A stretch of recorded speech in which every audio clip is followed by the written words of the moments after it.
Chapter 1. Matt's Arrival. 25th of December, 2025, Silverbourne Manor, Oxfordshire, England. The fire was atrociously hot, which meant Finn had to remove his cashmere pullover the moment he walked into the front room. He had gained around 10 kilograms after the huge Christmas Day lunch buffet that Andy and Freddy had laid out, so he could barely fit into it anyway. Cashmere, he knew, had a tendency to stretch or distort, especially after particularly filling dinners.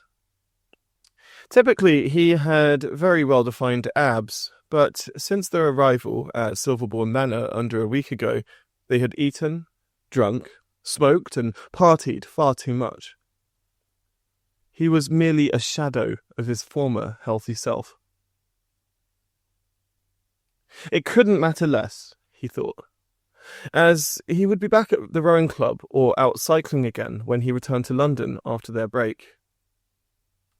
Fortunately, Andy and Freddy were heading to Berlin for New Year's Eve, which meant he and Ali could have a quiet start to the new year, without alcohol and late-night debauchery. This future goal, however, did not stop him from reaching over to the decanter to pour himself another glass of port. It would be a crime not to have a port with the third plate of cheese and crackers he had helped himself to since 2 p.m. He flopped back on the sofa and gently sipped the port as he took out his phone to message the other guys on the group chat. He was expecting Brian to return home with his new acquaintance Matt, as they had gone out briefly to collect some belongings from Matt's flat back in Oxford.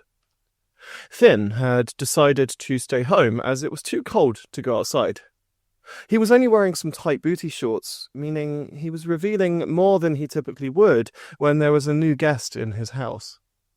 He was shirtless too, which might possibly turn Matt on.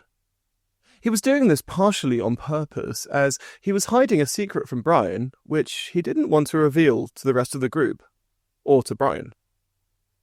The previous evening, Matt had actually stayed over at the house, as Brian had hosted a dinner for some fundraisers he was organising an event with. However, Matt had made an impromptu decision to stay at the manor house, meaning he didn't have any clothes or belongings with him for Christmas Day.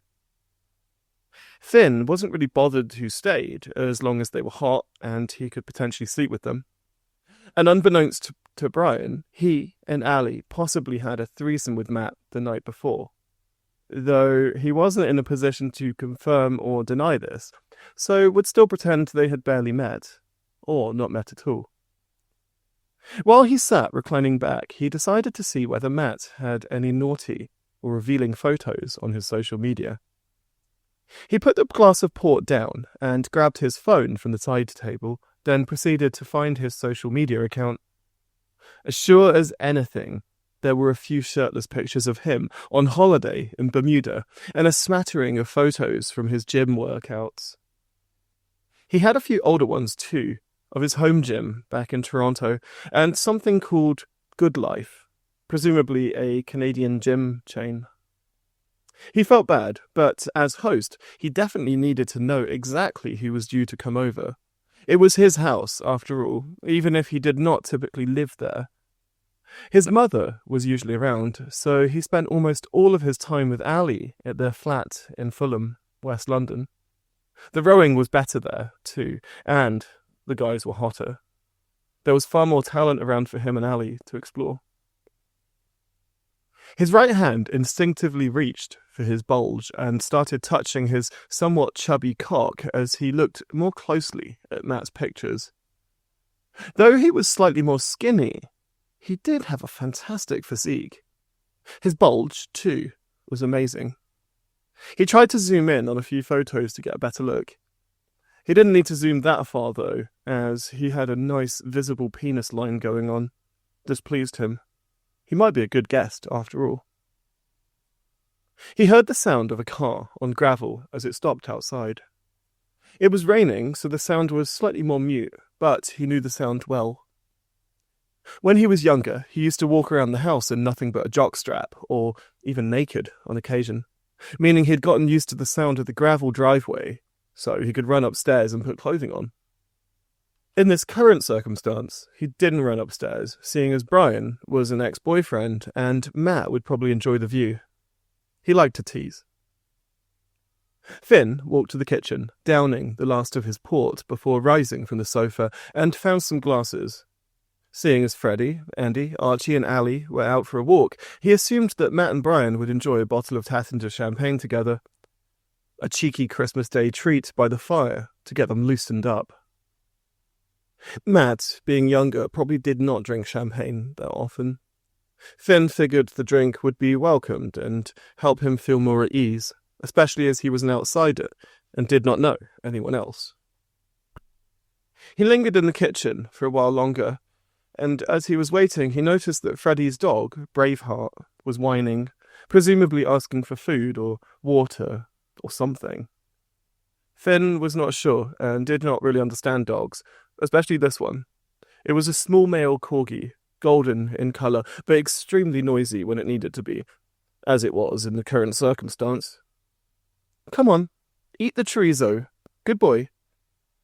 He threw some sausage down to try to placate it, which seemed to work for a minute, only for the dog to return a few minutes later to beg yet again. Typical bloody dogs, he mused. He was still slightly hard after having browsed through a whole load of Matt's photos. This was not a bad thing, it just meant he had to rearrange his cock and balls slightly to make his bulge less obvious. As he had his left hand inside his shorts, he browsed the fridge trying to find some more cold cuts for the dog. Then he heard a voice. "Finn, we're back. This is Matt. I think you two met briefly last night, or..." It was Brian. Their entrance was slightly surprising, as he had not heard either of them enter the room or even the front of the house. "Hey, Matt. Here. Take a glass. Also, Happy Christmas." He looked at Matt in the face, slightly sternly, as if to say, "Don't tell Brian we fucked last night. Keep the pretense up." Matt looked slightly nervous. His bleached blonde hair surprised Finn a little bit, but he was sure it was just a temporary thing. He usually hated highlights or coloured hair, unless naturally dyed by sea salt or the sun, of course. "Cheers. I think we met last night, no?" Matt asked Finn in a nonchalant way that suggested they simply bumped into each other. Finn didn't respond to him. He simply smiled and laughed very, very quietly. "Good boy," he thought to himself. He switched his attention to Brian. "How's the weather? Looks dreadful out there. Roads must be quiet, eh?" he asked Brian, noticing Matt rearrange his hair. Matt possibly perceived Finn's reaction as not aloof but dismissive and perhaps slightly stern-looking. He could have also found him attractive, which may have made him nervous. Yeah, snow's piling up, but it was mostly okay on the way back from Oxford. I took some side roads on the way there, which I regretted. But we're here, which is all that matters," Brian responded. Finn smiled and handed Brian a glass after having indicated to both of them that they could take one. Matt had not accepted initially, and Brian was still removing his outer layers of clothing, so he had not yet reached in to take one. Brian knew he could drink as he had only had one mimosa for breakfast, meaning he wanted to catch up now, though he did not have to drive. The three of them moved to the living room and spent the next hour or so talking, catching up, and finding out more about Matt and what he was doing in Oxford. Finn was interested to learn that Matt did very similar work to Brian in fundraising and had lived in the UK for just under a year. He was cute. He liked hearing his accent, especially as Finn's accent was fairly similar, being from Wisconsin originally. He liked observing Brian talk to him too, and appreciated having some extra company whilst the others were outside. He enjoyed looking at the both of them, especially as Brian had decided to quickly change into some shorts midway through their conversation. This meant that Finn was alone with Matt briefly, who did not seem to be able to take his eyes off of Finn as he had remained shirtless. He smiled slightly as they chatted, trying to flirt subtly, but not so overtly that it would have been immediately noticeable. They spent the rest of the afternoon like this, drinking more champagne, soaking in the 80s music, and enjoying some cold cuts, It was calm, relaxed, and gently festive.